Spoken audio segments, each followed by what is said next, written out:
These days of satellite TV with 24 into 7 news coverages, how long can one sit back and only ruminate over the happenings in their own homeland? And if those happenings are of great cultural and religious importance to the woman and her family members, the urge to do something becomes irresistible to her. And that is how it all boiled down to action when a few women under the banner of Karnataka Nayar Service Society, Mysore, decided to replicate the much cherished moments of Attukal Pongala festival. The rituals were conducted in Mysore on 7th March 2012 to synchronize with the happenings in distant Kerala.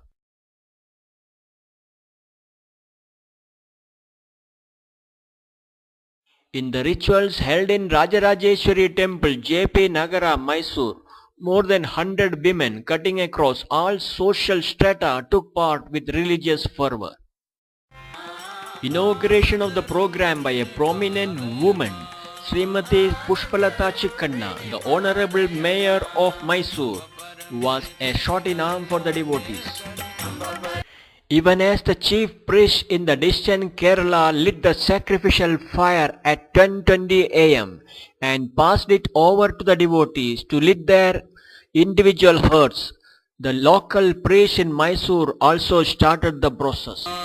The ritual involves cooking a sweet dish, pongal, consisting of rice, coconut and jaggery, in a mud pot and offering it to the goddess Parvati.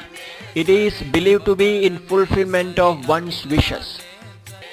Malayalam months of Makaram and Kumbham, that is February and March, women who value their culture and religious beliefs look forward to a ritual conducted in Attukal Bhagavati temple. The temple has been named as Lady Shabarimala because of the overwhelming number of women who throng the temple during the period.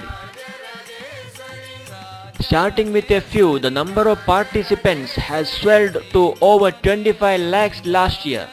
This has forced Guinness Book of Records to acknowledge it as the largest women's gathering in the world.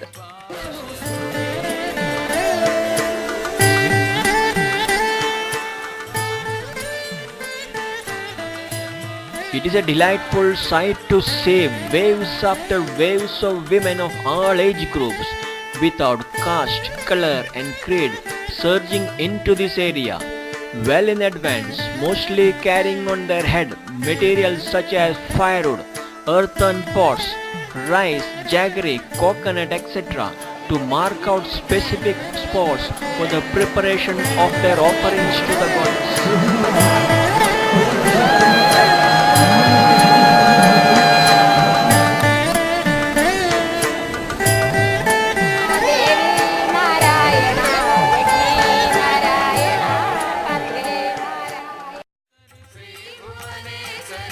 It is believed that the first Pongala was offered to mythical Kannagi, an incarnation of goddess Parvati, who took rest in the area on her way to Kodungallur. Revered as the incarnation of Universal Mother, Kannagi was sought to be propitiated by the women by offering of the sweet dish cooked in the earthen pots. Thus was born the tradition of Pongala. This ritual has finally crossed the oceans, and there are now thousands abroad watching the live telecast offer Pongala the same way it is offered in the distant Kerala. Thus, this has become one more ritual to connect faraway people with yet another vibrant Hindu religious ritual.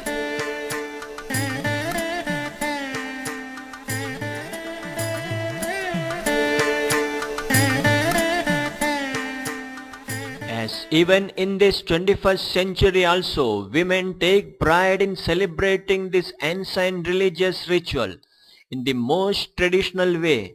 A couple of messages that the festival tries to convey shall not be lost to them. Number 1, that the cooking is done while there is sunshine and flow of air.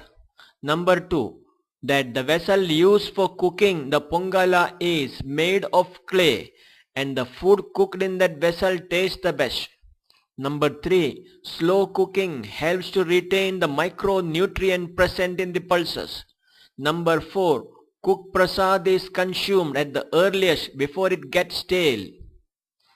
While unknowingly we try to adhere partly to the first rule in the name of Vastu by ensuring that the position of kitchen in the house is either in the southeast or northeast corner where the chance for getting sunshine and flow of air is maximum. Other rules are intentionally broken in the name of modern education and westernization.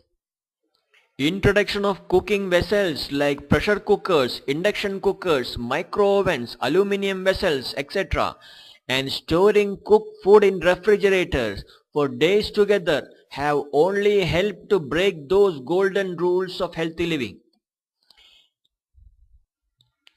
It is especially important to note that aluminum, a slow poisonous alloy, has already been identified by modern research as the one that weakens body's immune system, that finally results in diseases like anemia, diabetes, bronchitis, arthritis, TB, etc. Thus, the Pongala festival, while strengthening people's religious belief, also underscores a couple of age-old Ayurvedic rules on healthy way of cooking food. It is these simple, sustainable, easily accessible, low-cost strategies adopted in the kitchen by Indian women that have been keeping their family members healthy and happy, and not the imported Western allopathic system.